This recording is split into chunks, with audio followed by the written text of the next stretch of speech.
اس امکان کو بھی مسترد نہیں کیا جا سکتا کہ یہ ادارے کسی عالمی ایجنڈے کے تحت پاکستان جیسے ممالک کے بارے میں منفی یا مثبت رپورٹ جاری کرتے ہیں، جس کا مقصد ان اداروں کی طرف سے عالمی ایجنڈے کی تکمیل اور نادندہ اہداف ہوتے ہیں۔ جی ناظرین، ہمارا آپ کے سامنے یہ تمام صورتحال پیش کرنے کا مقصد آپ کو ملک کی موجودہ معاشی صورتحال سے آگاہ کرنا تھا۔ اب ہم آپ کے سامنے اس حوالے سے مزید حقائق رکھتے ہیں۔ جیسا کہ ہم نے آج کے پروگرام کے ابتدائیہ میں کہا کہ ملک اس وقت نازک ترین معاشی صورتحال سے گزر رہا ہے۔ ذمہ دار ذرائع سے اطلاعات ہیں کہ اس وقت ملک کی کریڈٹ ڈیفالٹ 100% یا CDS تیزی سے بڑھا ہے اور صرف گزشتہ 2 روز میں 56% سے بڑھ کر 75% سے زیادہ ہو گیا ہے، جس کی وجہ سے بدقسمتی سے ملک ایک مرتبہ پھر بہت تیزی سے ڈیفالٹ کی طرف بڑھ رہا ہے۔ اس صورتحال کی واحد وجہ ملک کی غیر مستحکم سیاسی اور غیر یقینی معاشی صورتحال ہے۔ موجودہ حکومت نے بڑی حد تک ملک کی معاشی صورتحال کو بہتر بنایا تھا اور ملک کی معیشت میں بہتری آنے کے امکانات بھی پیدا ہو گئے تھے، لیکن عمران خان کے لانگ مارچ کی وجہ سے عالمی سطح پر ایک مرتبہ پھر یہ پیغام گیا کہ پاکستان کے سیاسی حالات غیر یقینی کی صورتحال سے دوچار ہیں اور موجودہ حکومت کب تک اقتدار میں رہے گی یہ یقین سے نہیں کہا جا سکتا۔ لہذا سعودی شہزادے محمد بن سلمان نے دورہ پاکستان ملتوی کر دیا اور پاکستان میں جو 14 سے 15 ارب ڈالر کی سرمایہ کاری ہونا تھی یا پاکستان کے زر مبادلہ کے ذخائر کو سعودی عرب کی طرف سے کئی ارب ڈالر کی سپورٹ ملنا تھی، وہ بھی رک گئی۔ ان حالات کی وجہ سے ترکی، متحدہ عرب امارات، قطر اور کویت سمیت دیگر ممالک کے سرمایہ کاروں کی طرف سے بھی پاکستان میں جو انویسٹمنٹ آنی تھی وہ بھی رک گئی۔ گزشتہ محض 2 روز میں پاکستان کے کریڈٹ ڈیفالٹ 100% یا CDS میں غیر معمولی اضافہ بہت زیادہ معنی خیز ہے۔ عام طور پر صرف 2 دن میں ایسا کبھی نہیں ہوتا، لیکن یہ سچ ہے کہ گزشتہ 2 روز میں پاکستان کے کریڈٹ ڈیفالٹ 56% سے بڑھ کر اچانک 75% سے بھی زیادہ ہو گئے ہیں۔ اس صورتحال کے پیش نظر معاشی ماہرین کا کہنا ہے کہ پاکستان ایک مرتبہ پھر بہت تیزی سے ڈیفالٹ کی طرف بڑھ رہا ہے۔ اس صورتحال کے پیش نظر پاکستان پر IMF کا دباؤ ایک مرتبہ پھر بڑھ گیا ہے۔ IMF پاکستان کے ساتھ مذاکرات میں بھی گریزاں معلوم ہوتا ہے، جبکہ دوسری طرف اس نے اپنا نیا شرائط نامہ پاکستان کے حوالے کر دیا ہے۔ تاہم IMF اور پاکستان کے درمیان مذاکرات آئندہ ہفتے ہونے کے امکانات ظاہر کیے جا رہے ہیں۔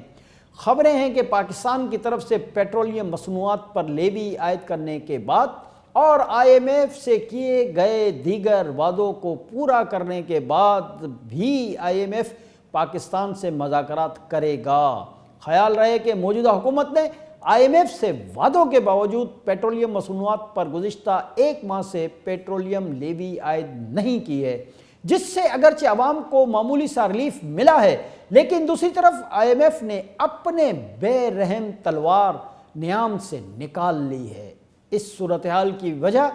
وہی معاہدہ ہے کہ جو عمران خان کی حکومت نے IMF سے کیا تھا، اور خان صاحب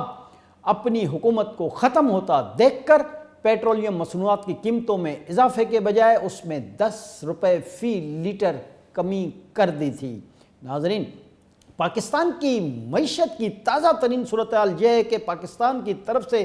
جاری کردہ سیوک بانڈز یا اسلامی بانڈز کی میچورٹی 5 دسمبر 2022 کو پوری ہو جائے گی، جس کے نتیجے میں پاکستان کو 5 دسمبر تک ہر حال میں 1 ارب ڈالر ادا کرنے ہیں۔ اگرچہ وزیر خزانہ اسحاق ڈار سرمایہ کاروں کو مسلسل یقین دہانیاں کروا رہے ہیں کہ پاکستان مقررہ وقت پر یہ ادائیگی کر دے گا، لیکن سرمایہ کار اور عالمی مارکیٹ میں بیٹھے افراد اور ادارے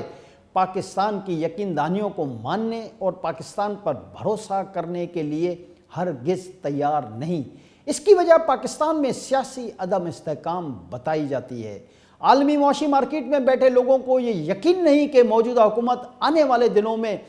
برسر اقتدار رہے گی یا نہیں۔ عمران خان نے ملک میں ایسی سیاسی صورتحال پیدا کر دی ہے کہ عالمی سطح پر نہ صرف پاکستان کی جگ ہسائی ہو رہی ہے بلکہ ملک میں جاری غیر یقینی سیاسی صورتحال کی وجہ سے ملک کی معیشت تباہی کے دھانے پر پہنچ چکی ہے، اور شاید یہی عمران خان کا اولین ہدف بھی معلوم ہوتا ہے۔ سی ڈی ایس میں روزانہ کی بنیاد پر اضافہ ہو رہا ہے، جس کی وجہ سے پاکستان کی یہ پوزیشن بھی کمزور ہوتی جا رہی ہے کہ وہ اپنی معیشت کو سہارا دینے کے لیے کوئی نئے بانڈز جاری کرے یا کسی ملک یا ادارے سے نیا قرضہ لے سکے۔ تاہم اس بدترین صورتحال کے باوجود حوصلہ افزا بات یہ ہے کہ موجودہ حکومت کی طرف سے معیشت کی بحالی کی کوششیں جاری ہیں، اور وزیر خزانہ اسحاق ڈار ابھی بھی پر امید ہیں کہ وہ حالات بہتر کرنے میں کامیاب ہو جائیں گے۔ ناظرین، پاکستان کو غیر ملکی اداروں اور ممالک کو ادائیگیوں اور امور مملکت چلانے کے لیے آئندہ مالی سال میں 32 سے 34 ارب ڈالر درکار ہوں گے، جبکہ رواں مالی سال کے لیے پاکستان کو 23 ارب ڈالر کی ضرورت ہے۔ لیکن یہ حقیقت ہے کہ اس وقت پاکستان مالی طور پر اس پوزیشن میں نہیں کہ وہ یہ ادائیگیاں کر سکے۔ یہاں یہ بھی بہت دلچسپ بات ہے کہ گزشتہ حکومت نے جب 2022-23 کا بجٹ پیش کیا تھا، اس وقت آئی ایم ایف سے وعدہ کیا گیا تھا کہ پاکستان اپنا مالی خسارہ 1500 ارب روپے تک کم کرے گا، لیکن گزشتہ حکومت نے اپنے دور حکومت میں اس حوالے سے کوئی اقدامات نہیں اٹھائے تھے، جبکہ آج کل موجودہ حکومت کے لیے ایسے سیاسی و معاشی حالات ہی نہیں چھوڑے کہ وہ ان غیر یقینی حالات میں مالی خسارہ کم کرنے یا معیشت کو بہتر کرنے کے لیے کوئی ٹھوس اقدامات اٹھا سکے۔ ناظرین، ذمہ دار ذرائع سے خبریں مل رہی ہیں کہ آئی ایم ایف پاکستان پر زور دے رہا ہے کہ پاکستان مختلف شعبوں پر ٹیکسز بڑھا کر مالی خسارہ پورا کم کرنے کی کوشش کرے، جبکہ آئی ایم ایف کی طرف سے مسلسل یہ بھی دباؤ ہے کہ پاکستان پیٹرولیم لیویز لگانے کے ساتھ ساتھ پیٹرولیم مصنوعات کی قیمتوں میں بھی اضافہ کرے۔ علاوہ ازیں آئی ایم ایف کا پاکستان سے یہ بھی تقاضا ہے کہ وہ بجلی اور گیس کے فی یونٹ نرخوں میں اضافے کے علاوہ انرجی سیکٹر پر مزید ٹیکس بھی لگائے، لیکن موجودہ حکومت آئی ایم ایف کی ان شرائط کو مکمل طور پر ماننے کو تیار نہیں۔ تاہم جزوی طور پر ان شرائط کو پورا کرنے کے لیے موجودہ حکومت کی طرف سے آئی ایم ایف کو اشارے دیے گئے ہیں، جس کی وجہ سے اس بات کے قومی امکانات ہیں کہ آنے والے دنوں میں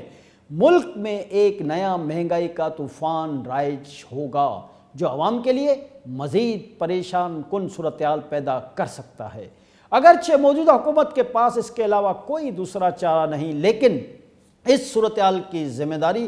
کس سیاسی جماعت اور مارچ کرنے والے نام نہاد سیاسی لیڈر کے کندھوں پر ہے؟ یہ فیصلہ خود عوام ہی کو کرنا پڑے گا۔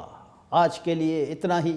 اگلے پروگرام تک اپنے میزبان جیم جمالی کو اجازت دیجیے۔ اللہ حافظ۔